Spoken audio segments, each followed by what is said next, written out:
On va parler automobile maintenant et c'est peut-être un tournant dans la politique européenne vers le tout électrique. Ursula von der Leyen, la présidente de la Commission, a annoncé à la mi-journée une modification du calcul des émissions de CO2 des véhicules vendus par les constructeurs. Cette nouvelle réglementation menaçait la filière auto d'amendes astronomiques alors que le marché européen souffre de manière très intensive. Bonsoir Baptiste Morin. Bonsoir Pierre, bonsoir à tous. Ce changement de règle est donc le bienvenu. Oui, soulagement chez les constructeurs. Ils alertaient depuis plusieurs mois sur ce mécanisme qui leur ferait payer des milliards d'euros d'amende selon eux.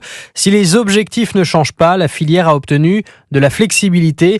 Concrètement, les constructeurs devront vendre moins de voitures électriques dès cette année pour compenser leur vente de véhicules thermiques.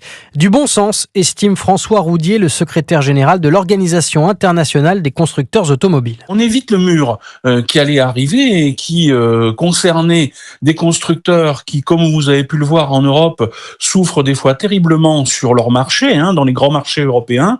On a vu en France, en Allemagne, alors même au-delà de l'Europe, au Royaume-Uni, on voit que les voitures se vendent difficilement. L'amendement à la réglementation doit encore être validé par le Parlement et le Conseil européen. Alors faut-il y voir les prémices d'un recul plus large sur l'objectif de la fin des véhicules thermiques en 2035 en Europe? En tout cas, la présidente de la Commission européenne est à nouveau attendue demain pour annoncer des aides à un secteur automobile en pleine crise. Merci Baptiste Morin, chef du service économie d'Europe 1.